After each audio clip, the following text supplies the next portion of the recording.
manana zavatra afaka présenténa kokoa noho tamin'ny fotoana.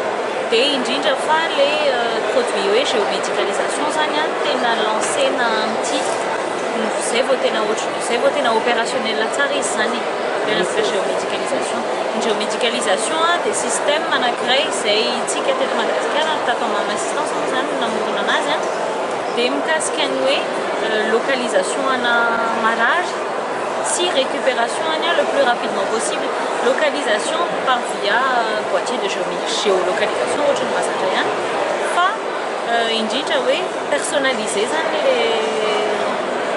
le assistance any amin'le olona satria ananana ohatra ny dossier médical an'le olona dia afaka tonga dia mandeha directement mankany mahafantatra hoe ty olona ty allergique amina zao, ty olona ty manaraka traitement ohatran'izao. Dia zany hoe le dokotera miainga avy aty amin'ny voalohany zany efa mahafantatra exactement hoe ohatrotry ahoana le olona andehanany ihany fa tsy hoe misy accident any amina toerana anankiray dia tonga dia eo dia hita indray izay atao.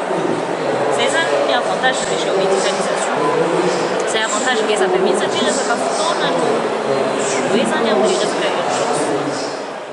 Fa mety na eto an-toerana ihany a évacuation sanitaire mety hoe ao tranonao manokana amin'ny hôpital efa évacuation sanitaire zay.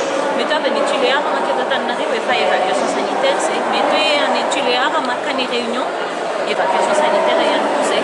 Ireo zavatra anaty telo eo organisé ny assistance.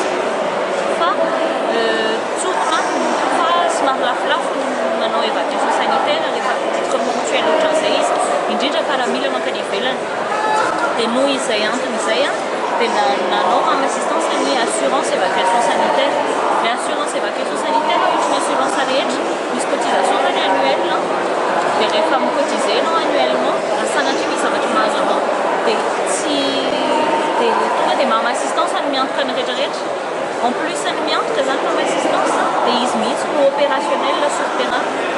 Misy moa olona manana assurance évacuation sanitaire izy mety miexiste le izy fa ny assurance izay misy hatramin'izao zany mirembourse izy rehefa avy eo mandoha vola ihany ianao aloha dia mirembourse izy rehefa avy eo le vola aloha amin'ny voalohany iny nefa iny le tena sarotra.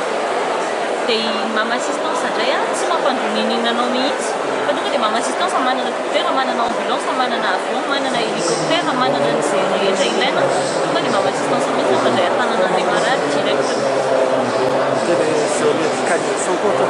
Géomédicalisation ohatran'izay ihany. Vao infrastructure amin'ny mamy assistance koa zany miasa foana fa arakaraka le type le prestation atao fotsiny rehefa avy eo. Fa ny infrastructure amin'ny mamy assistance efa mipetraka.